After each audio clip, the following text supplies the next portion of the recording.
Hello everyone, this is Victor and I'm going to be walking you through a system called Direct Database Export, and that's within PowerSchool.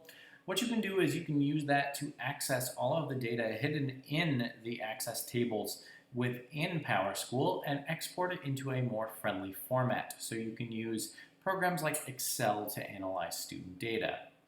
What you need to know first though is how to actually get to the database export location. So the first thing you're going to want to do is go into PowerSchool and make sure that you sign in and that you're in a school or district office.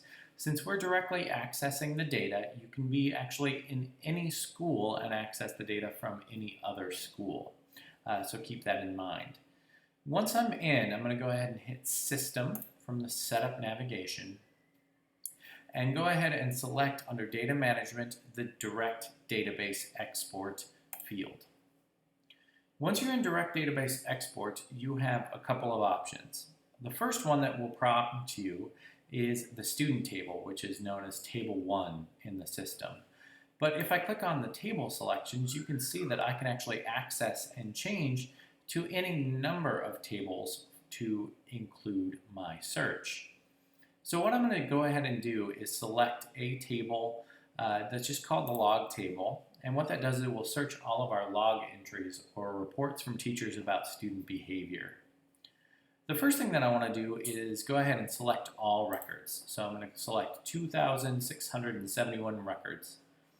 Now what I can do is actually, as soon as you have selected that table and those records, is you can search each specific category if you would like.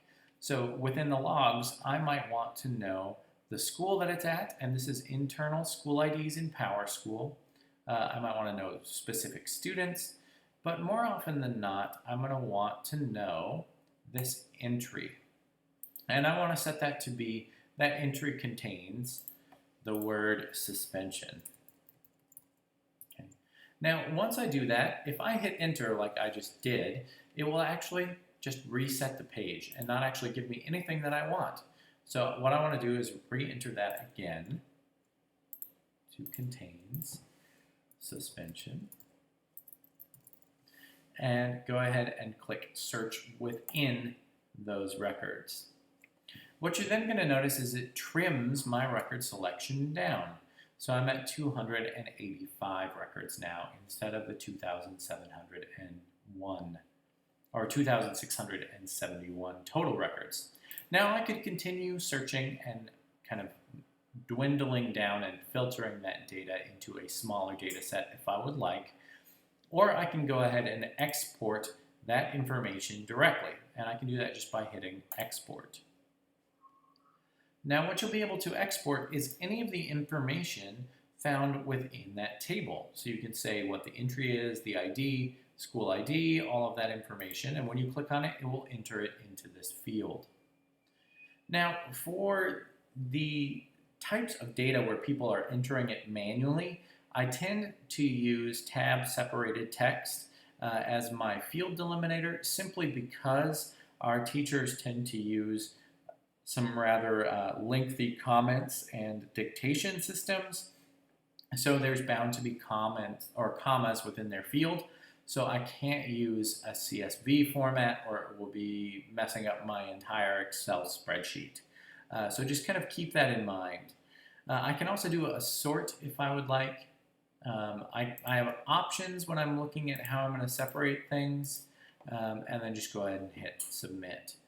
What that will do if you're using Chrome is it will pull up the set of data that you then select and save as a text file or copy into Excel.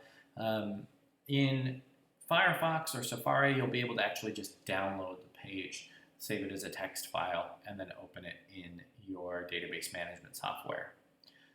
If you have any questions about exporting data from PowerSchool, feel free to reach out to me directly or leave a comment on this video. Thanks for tuning in.